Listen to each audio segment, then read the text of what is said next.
At just 20 years old, Reza was appointed a local prosecutor near Tehran. But he didn't become known for fairness or compassion. Instead, his reputation grew for issuing harsh punishments. Then, in 1988, something horrifying happened. After the end of the Iran-Iraq War, the government secretly executed thousands of political prisoners.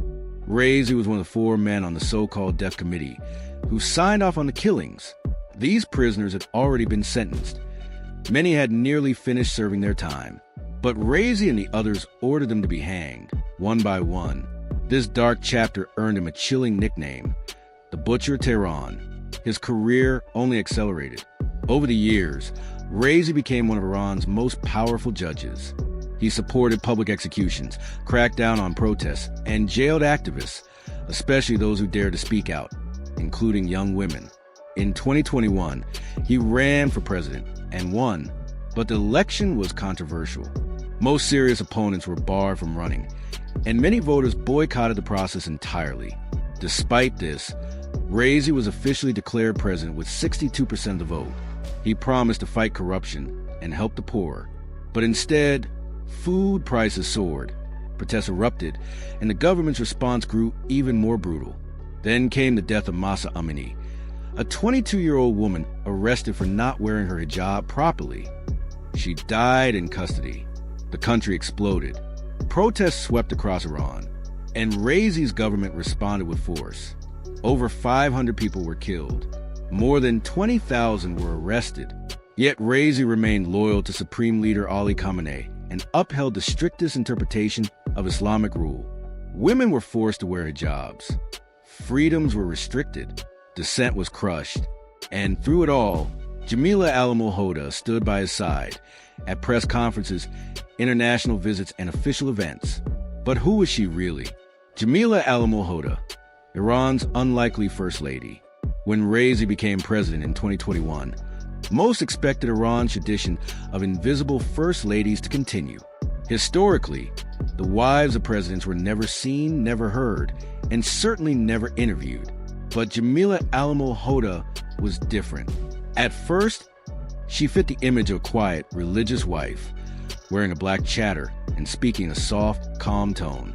But behind that modest appearance, she was something new, a visible, ambitious, and outspoken political figure. Jamila traveled internationally with her husband. She gave interviews to foreign media, including American and Venezuelan outlets.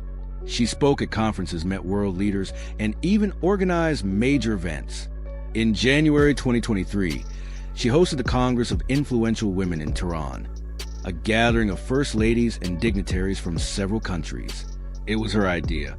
Iran's own foreign minister confirmed she had led the entire project.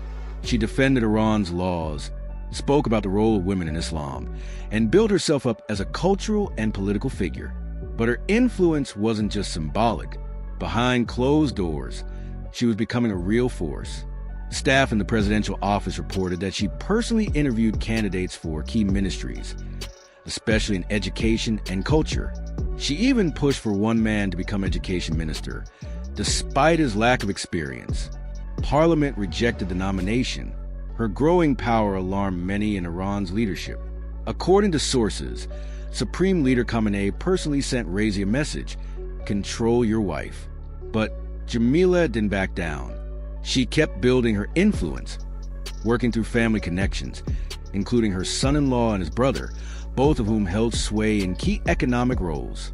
Together, they formed a tight circle around the president.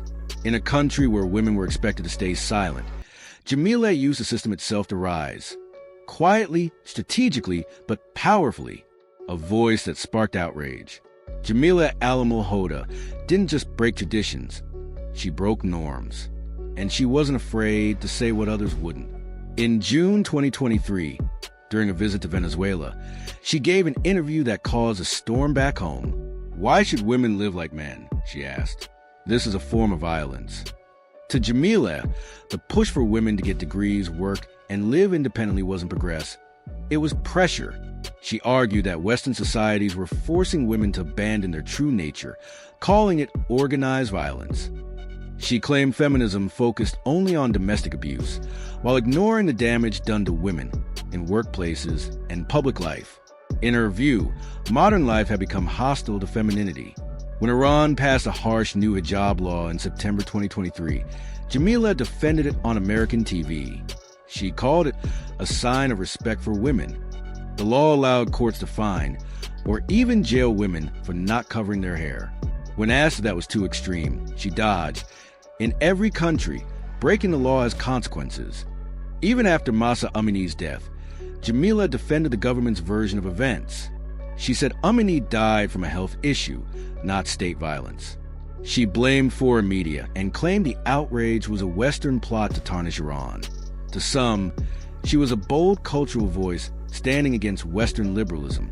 To others, she was defending a system that silences, jails, and even kills its own people.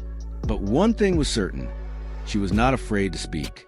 Rezi's death and Jamila's silence. On May 19, 2024, tragedy struck. President Rezi's helicopter crashed in the foggy mountains near the Azerbaijan border. Iran lost its president, foreign minister, and other top officials. The nation mourned. Black banners filled the streets. And there, in the official funeral images, was Jamila, dressed in black, standing solemnly. But then she vanished. No speeches, no statements, no social media posts. For a woman who had once been everywhere, her sudden silence was shocking. And yet, her name didn't disappear. Rumors began to swirl. Could Jamila Alamo hold a run for president? Reformist newspapers speculated. Conservative hardliners discussed the idea quietly. She had recognition, loyal followers, a famous cleric father. Some laughed, some raged. But many conservative women whispered, why not her? Technically, Iran's constitution doesn't ban women from the presidency. But in over 40 years, the Guardian Council, the body that vets all candidates, has never approved a woman to run. All eyes turned to one man, Supreme Leader Khamenei. A quiet fall from power. Reports suggested that even before Rezi's death, Khamenei was growing uneasy with Jamila's influence. She gave too many interviews. She had too much sway. And then, just weeks after Rezi's death, the quiet purge began. Jamila was removed from her post as head of the National Education Council, a role she had held since 2020. No announcement, no explanation. She was replaced by a man. Linger. The silence, especially for women, would still be enforced. But her story raises a powerful question. Could she come back? Could Jamila Alamo still become Iran's first female president? And if she does, what kind of country would she lead? Let us know what you think. Is Iran ready for a woman president? Would Jamila bring real change, or just a new face of the same old power? Drop your thoughts in the comments. And if you found this story compelling, don't forget to like and subscribe. Thanks for watching.